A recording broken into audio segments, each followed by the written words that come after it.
Det her det er min lille film om geomorfologi. Vi skal kigge på Skjern Ådal, og vi skal kigge på det omkringliggende landskab, som består af barkeøer af ældre dato, end lige dem, der er over i morænelandskab over fra østkysten. For at kunne forstå historien i Vestjylland, så bliver vi nødt til at gå lidt længere tilbage end bare sidste istid. For en 30 millioner år siden, der lå Danmark her, og op igennem tiden til en 12-13 millioner år, der har den her del været enten helt under vand, eller delvist under vand. Det, der er interessant ved det delvist under vand, det er, at der har været nogle skove, som har haft noget sumpområde. Det vil sige, at lavt stående vand med masser af vegetation. Undervejs så har der været vandstandshævninger eller vandstandsfald. Og det vil sige, at de her skove har gået fra at være enten meget oversvømmet og ikke tilstedeværende, eller har været tørlagte. Det har gjort, at de ligger i nogle lag nu i undergrunden.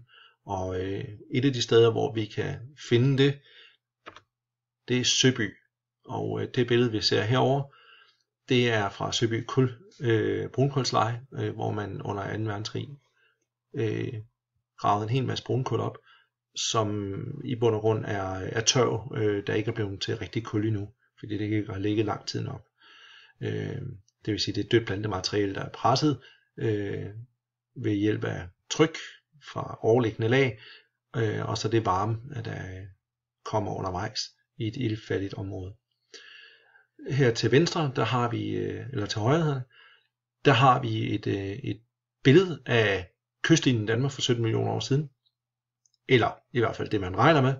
Det, der er interessant at se, det er de områder her, som er 2 floddeltaer, som løber ud i det område, som jeg har fokus på, nemlig her. Og de her floddeltaer, de kommer nord og østfra, nemlig fra Sverige og Norge. Og meget af det vand, som der er kommet ned her, det har haft meget, meget fint materiale med, som er kommet fra fjellene. Det vil sige, det er yderst fint kvartssand, som har deres udrindelse af bjergene.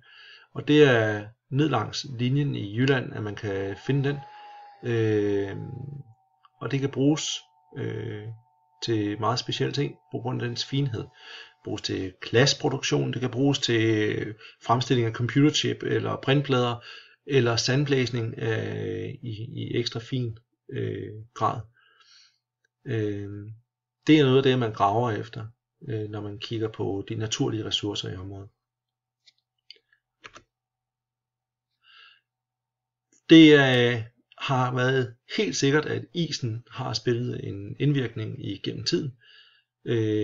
Den sidste istid ikke så meget, men den forrige istid Sale. Sale-istiden den gjorde det, at den var så udbredt, at hele Danmark var dækket af is. Og under dens tilbagetrækning og fremrykning i ryg, der blev skabt en randmoræne ned igennem det vestlige Jylland. Og det er de barkeøer, at vi har tilbage nu. De blev ikke ramt, kan man sige, af isen ved forrige istid. Den stoppede ved hovedstandslinjen, hvor der står Weichsel.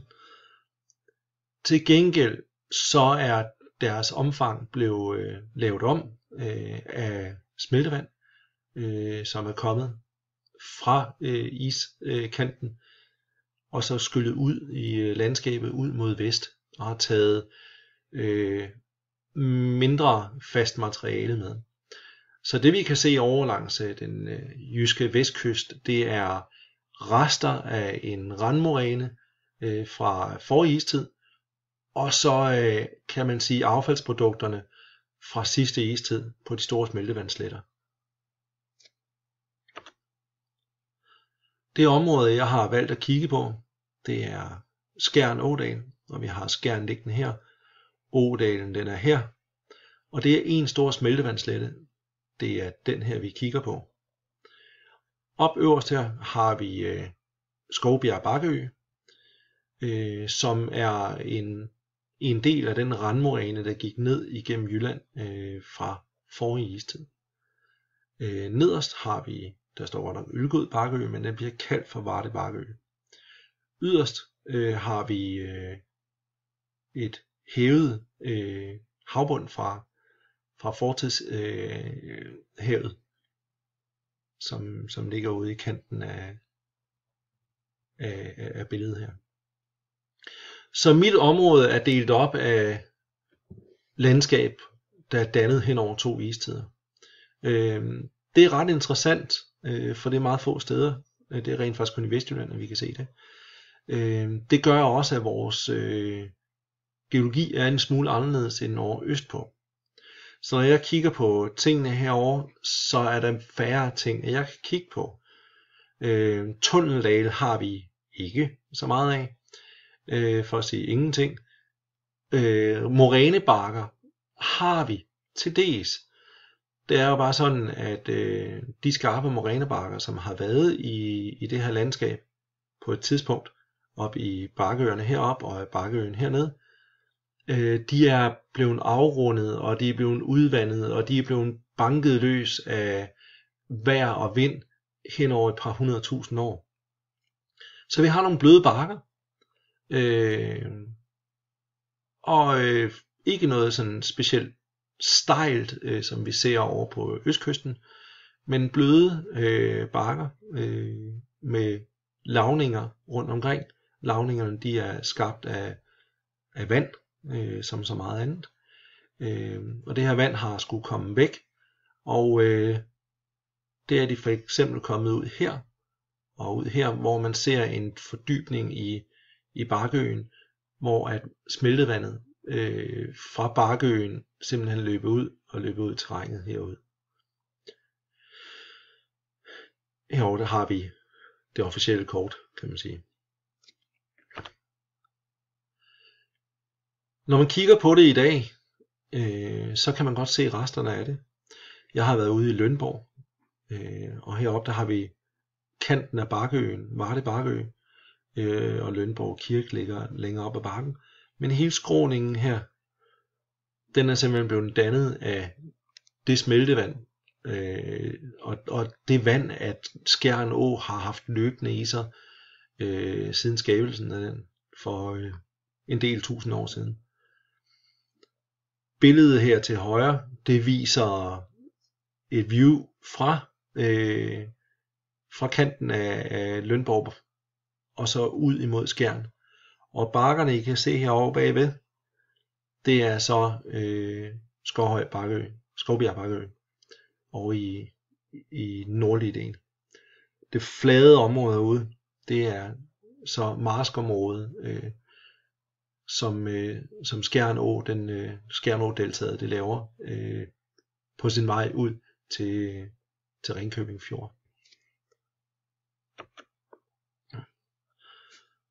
Det er et panoramabillede fra den nordlige side af Skjern Å-dalen.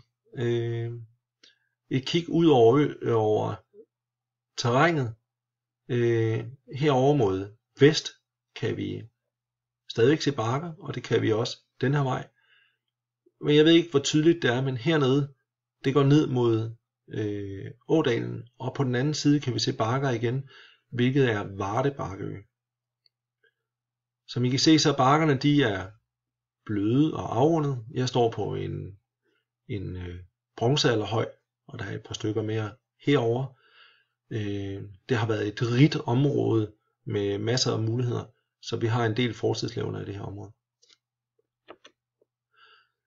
Det viser bedre, hvordan at landskabet på Bakkeøerne, det vil sige gamle morænebakker, ser ud, når det har været et par 100.000 år undervejs. De bløde bakker, de er ikke så skarpe og stejle som dem vi har set over i Østjylland, men vi kan godt se, at der har været bakker på et tidspunkt. Mere skarpe bakker. Hernede i bunden her, der løber en rende, der bliver dybere og dybere, jo længere vi kommer ud mod selve smeltevandssletten, ud mod Skjern Å. Og det er her, hvor at smeltevandet fra Bakkeøen, fra sidste istid, fra al den sne, der har ligget heroppe, er løbet ud.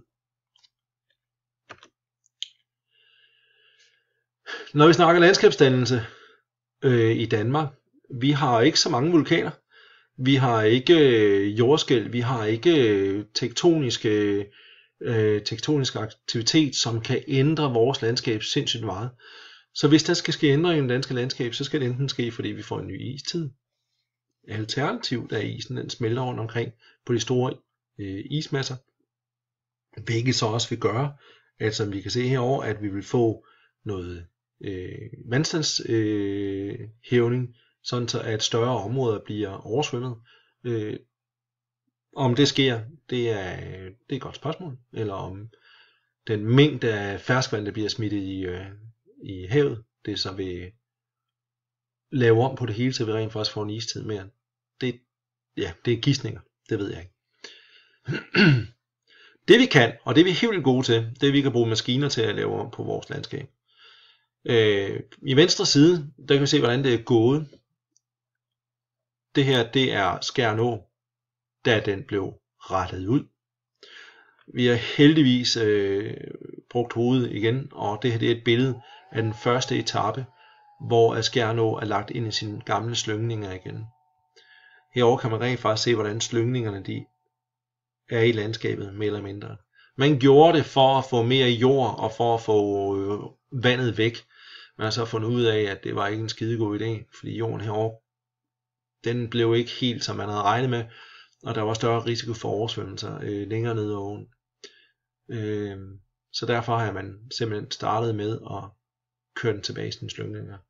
Og det har været en stor succes, både biologisk, men også set fra landmændenes synspunkt. Fordi at det har været med til at sørge for, at vandet det kunne holdes i jorden omkring markerne. Det var en lille kort præsentation af mit område. Jeg håber det var okay.